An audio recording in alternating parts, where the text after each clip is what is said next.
RG Kar medical ఆసుపత్రి అనేది నేరాలకు, చీకటి బతుకులకు ఒక కేర్ ఆఫ్ అడ్డా. అయితే అసలు ఆ హాస్పిటల్‌లో కేవలం పైపైన మనం మెరుగులు మాత్రమే చూస్తాం. కానీ ఆ హాస్పిటల్ వెనకాల జరుగుతున్న దారుణాలు ఒకటి కాదు, 2 కాదు. అయితే ఎన్నో ఏళ్ల నుంచి ఈ దారుణాలు జరుగుతూనే ఉన్నాయి. కానీ ఆ దారుణాలు బయట ప్రపంచానికి తెలియకుండా మసిపూసి మారేడుకాయ చేసి అక్కడున్న పెద్దలందరూ కూడా ఎంతో ఇన్‌ఫ్లుయెన్షియల్ పర్సన్స్‌తోనే ఈ రకంగా చేస్తున్నారు.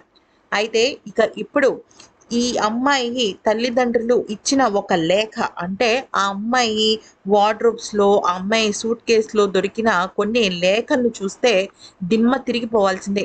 ఆ అమ్మాయిని ఎంతలాగా వాళ్ళు ఇబ్బంది పెడుతున్నారనేది చాలా స్పష్టంగా అర్థమవుతుంది.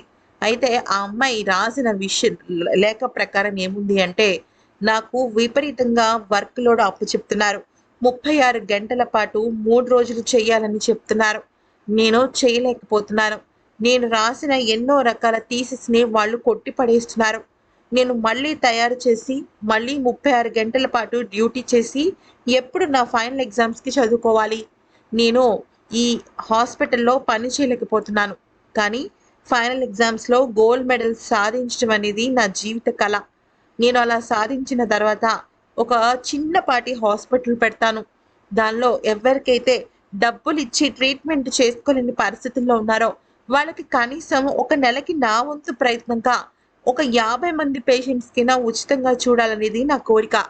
అయితే నా కోరిక ఇప్పుడు మీకు పెద్దదిగా అనిపించొచ్చు. కానీ నేను ఎన్నో నరకాన్ని అనుభవిస్తూ ఈ ఈ మెట్టుని దాటుతున్నాను.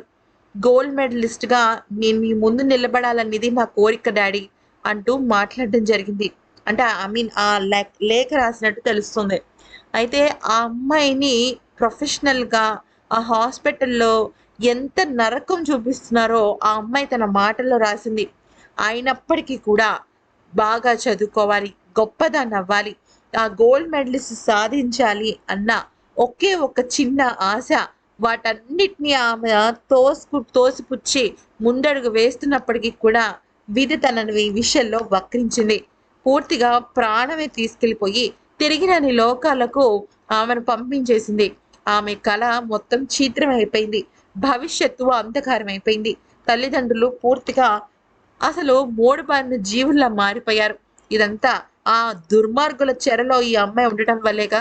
అసలు ఈ అమ్మాయి మీద ఎందుకు కక్ష కట్టారు? సెమినార్ హాల్‌లో ఆమె విశ్రాంతి తీసుకోవడం తప్పా అనేది కూడా ఇప్పుడు పెద్ద విషయంగా మారింది.